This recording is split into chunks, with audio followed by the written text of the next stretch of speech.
Assalamualaikum warahmatullahi wabarakatuh. Saya Aris Golfah, mahasiswi Pendidikan Ekonomi Universitas Pamulang 18.11.11.638. Dan ini teman saya.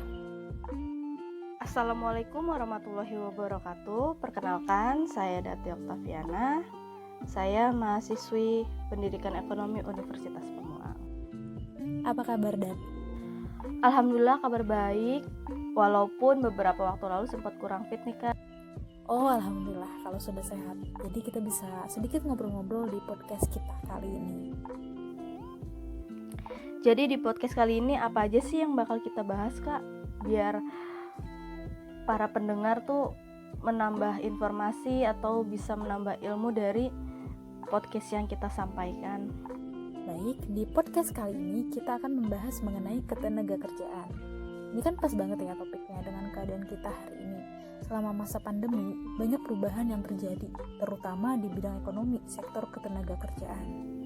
Wah, bener banget tuh Kak. Aku bahkan masih ingat di awal-awal masa pandemi, banyak tenaga kerja di daerah Tangerang mengalami pemutusan hubungan kerja akibat berkurangnya aktivitas produksi. Sekitaran 50.000 lebih buruh pabrik menjadi pengangguran. Bener tuh, Dat. Dan bukan hanya terjadi di Tangerang loh, bahkan di banyak wilayah Indonesia. Makanya, ini menjadi hal yang menarik untuk kita bahas di podcast kita nih. Nah, ngomong-ngomong, selain pengangguran, ada beberapa hal yang akan kita bahas. Seperti apa sih yang dimaksud dengan kesempatan kerja, kemudian tenaga kerja, lalu angkatan kerja, dan pastinya pengangguran. Coba, Dat, kamu jelasin apa sih yang dimaksud dengan hal-hal yang tadi aku jelasin? Pertanyaannya banyak ya, jadi coba aku jelasin dengan bahasa yang singkat kali ya Kak, supaya para pendengar kita nih mudah paham, mudah memahaminya juga. Untuk yang pertama tentang tenaga kerja.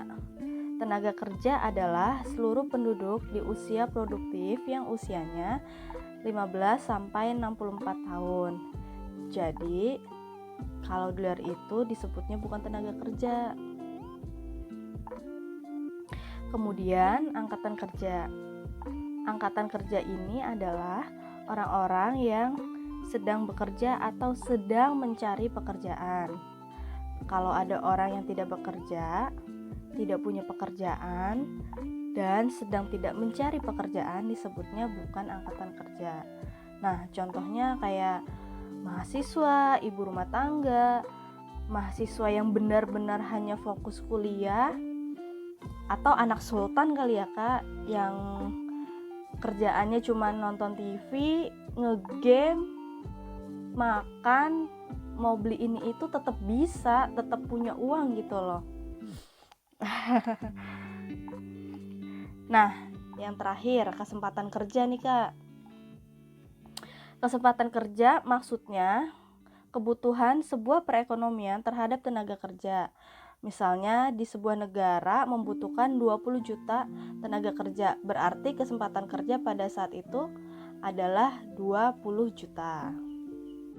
Udah hampir semua dijelasin Dati nih. Ada yang kelewat nih, Dat, penganggurannya. Oh iya, padahal tadi udah sedikit disinggung ya Kak. Iya, nggak apa-apa. Jadi tadi kan dibahas nih tentang kesempatan kerja ya. Kesempatan kerja adalah kebutuhan sebuah perekonomian terhadap tenaga kerja. Nah, di sini kita akan temukan sebuah masalah. Masalahnya adalah bagaimana jika kesempatan kerja jumlahnya lebih sedikit daripada tenaga kerja yang tersedia. Secara logika sih bakal ada banyak orang yang tidak mendapatkan pekerjaan ya Kak. Nah betul, inilah salah satu faktor pencipta pengangguran. Tapi pengangguran ini dibagi lagi menjadi beberapa jenis seperti pengangguran struktural, pengangguran siklikal, pengangguran friksional, dan pengangguran terbuka. Pengangguran struktural ini adalah pengangguran yang terjadi karena keterampilan yang tersedia tidak sesuai dengan keterampilan yang diminta. Contohnya, kalau ada lowongan kerja untuk bidang teknik, lalu banyak orang yang melamar, tapi ternyata keterampilan yang mereka miliki itu bukan bidang teknik, tapi bidang agrobisnis misalnya. Nah, walaupun kesempatan kerjanya luas, tetap akan menimbulkan pengangguran karena perusahaan tidak menerima, karena skillnya tidak termasuk kualifikasi yang diminta. Yang kedua, pengangguran siklikal. Pengangguran ini terjadi akibat perubahan keadaan ekonomi. Contohnya tuh pengangguran yang terjadi pada depresi besar tahun 1929. Coba lihat yang ketiga dan keempatnya. Yang ketiga itu pengangguran friksional. Pengangguran ini terjadi karena seorang pekerja mengundurkan diri dan mencari pekerjaan lain yang ia inginkan. Nah, selama dia belum dapat pekerjaan ini disebut pengangguran friksional. Bisa juga disebut pengangguran sukarela. Untuk yang keempat, pengangguran terbuka. Nah, pengangguran ini bisa juga disebut pengangguran nyata yang disebabkan karena kurangnya kesempatan kerja. Seperti di awal tadi Kak Ariska bilang loh, yang misalnya ada 150 tenaga kerja, tapi kesempatan kerjanya hanya 100. Yang 50 inilah disebut pengangguran. Terima kasih Dati. Sebenarnya masih banyak jenis pengangguran, tapi kita cuma bahas garis besarnya aja ya. Nah, di bar ini pasti ada dampaknya dong, dan tentu dampak negatif. Ada beberapa dampak negatif yang ditimbulkan oleh banyaknya pengangguran. Pertama, turunnya tingkat produktivitas. Kedua, turunnya pendapatan negara. Karena seperti yang kita ketahui, sektor pajak menjadi pemasukan pemerintah yang paling besar. Pajak ini bisa diambil dari perorangan maupun badan usaha. Kalau banyak orang yang menganggur, berarti objek pajak juga berkurang. Yang ketiga, tidak meratanya distribusi pendapatan nasional. Atau simpelnya tuh kesenjangan sosial. Oh iya Kak, dengan makin banyaknya pengangguran, berarti tingkat konsumsi juga rendah ya? Iya atau enggak sih? Bisa dibayangin deh, kalau di sebuah keluarga ada yang menganggur, kepala keluarga misalnya, pasti mereka mengurangi konsumsi kan ya? Nah, ini bisa jadi pemicu menurunnya tingkat produksi dan konsumsi ya? Tepat, Dat. Belum lagi dampak yang dialami oleh penganggurannya sendiri, dampak psikologis, dapat omongan tetangga, kemudian keinginan yang tidak bisa dipenuhi, dan sebagainya. Kalau sudah begini, pemerintah harus segera bertindak nih. Kamu punya masukan nggak?